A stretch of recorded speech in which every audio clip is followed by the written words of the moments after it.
Okay, so you're Matt Tolnick with Lawless Jerky, and it's lawless because you've been a lawyer, or why is it called lawless? Yeah, it's lawless for a couple reasons. I mean, first of all, you've got that old West mystique of people roaming around, cowboy hats and horses eating jerky. I don't feel like people nowadays identify as much with that. My story personally is that I was a lawyer. Certain of my jobs in particular made me less happy, so lawless jerky. And then I guess there's also a triple entendre to the whole thing. Up until this point, I was just making for friends and family. So I didn't have, the infrastructure to be able to legally sell to the So public. to sell food, you have to be like all kinds of regulations stuff. Oh, and you know what it's like working with the government. So yeah, for sure. And then working with a dried meat product in particular, there's even added requirements. So. Botulism and all that kind of stuff. Huh? I think the scare factor is greater than the actual risk. Yeah, but, like everything. Well, that's what lawyers are for, right? Yeah. So you really studied to be a lawyer, and now you gave it all up to be the jerky guy, huh? Yeah, that's the goal. Wow, that's goal. Terrific. Yeah. And you went out. There's a lot of lawyers out there. There aren't a lot of lawyers turn jerky magnates, and I'm looking to be that guy, to pioneer the way for future lawyers to do other more maybe inspired things or things that play to their hobbies and interests more. So well, I mean, that's what's so great to me about your story. I mean, you had a job. I mean, you're a very talented young guy, went to law school and everything, and after, hey, I want to do something really what I want to do and contribute to something I really can contribute at.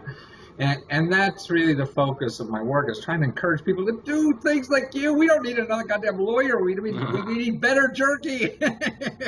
And don't get me wrong, I love lawyers. A lot of lawyers are happy with what some of my best friends are. Yeah. Exactly, and some of my biggest supporters to this point. So yeah. We do need lawyers. We can't do without it. But if that's not for you, I mean, I think so many professions.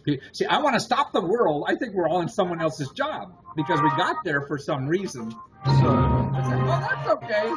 My dad's phone.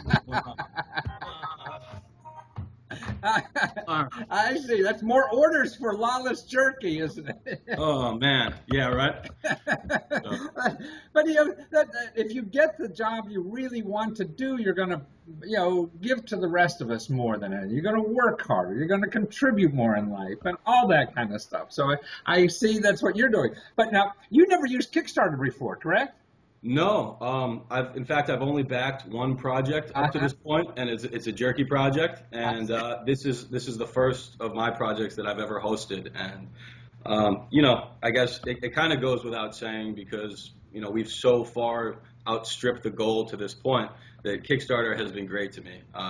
And I don't know if exactly what the demographic of your viewers are or what they're interested in, but one thing that I found interesting just kind of about Kickstarter is, I was told that 80% of the people who are going to support your project are going to be people you bring to the table, and so I was really expecting it to be something along those lines for me. And in the beginning, it was probably even more than that. But you get to a certain tipping point when you start to be maybe featured on the front page of Kickstarter as a popular project or a popular food project, and then people who are just browsing Kickstarter start to come across you. And so we've seen a shift go, and Kickstarter does provide you with some analytical data on who your backers are, where they're coming from, and so that shift has gone from the majority of people I know and people who I brought to the table, and now it's approaching kind of 50-50. Really? So maybe because you're already up to 20 grand. You only asked for 15 or 12, right? I asked for 12. Yep. Yeah, and now you're up to 20, and you still have like 3 more weeks or something. I think 27 days. Yeah, so right. Almost 4 weeks. Right. Yeah. And it's so you could double this. You never know. Yeah. I'm just hoping to never be satisfied. Like, That's kind of my policy in life. Always You sound work like hard. my ex-wives. Yeah.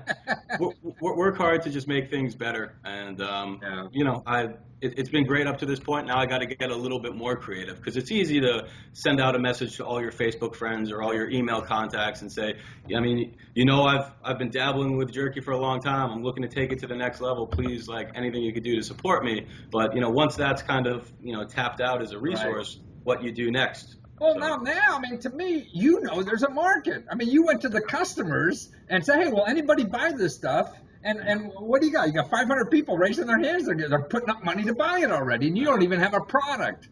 and I don't even have 500 friends, so there are people Right. out there. Yeah, so, Well, you're a lawyer. I understand that. mhm. Yeah, how many tacky lawyer jokes could I get in for the end of the interview? Probably a few more at this rate.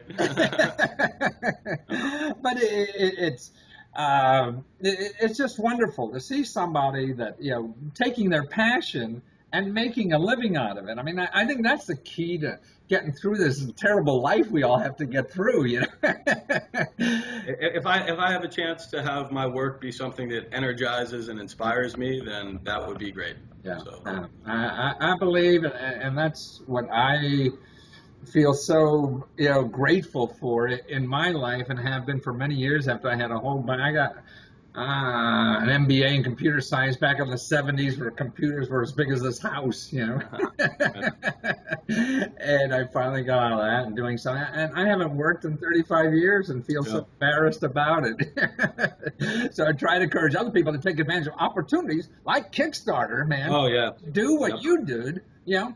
And it doesn't take a mental genius to do anything in life. Look at us, right? So what's the next project? Will you go on Kickstarter again, or you just look? I don't foresee it at this point. You know, my real goal from Kickstarter was to be able to order my first batch of jerky. From a commercial facility where that product would be legitimate. I could take it out, shop it, sell it, and then it would just kind of be up to me to take a bona fide, legitimate, delicious product with a little bit of branding and marketing kind of behind it. I've got some friends who are helping me in those areas, and you can't start something without a community of friends. Even before the backers of Kickstarter, there are friends who support you. So you're just grateful for all that. But I'm hoping now that I'll have a product tangible in my hand that I can go out and sell to distributors, stores. I'll talk to whoever I can get meetings with. So I go from jerky maker almost exclusively to more of a sales person almost. Well, nothing happens without a sale, and that's what, to me, what's so great about Kickstarters. It gave you 500 sales to prove you got a hell of a good idea,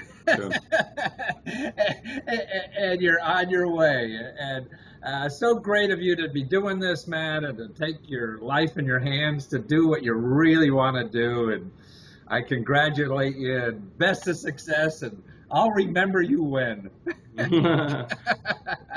Here's hoping. Take care.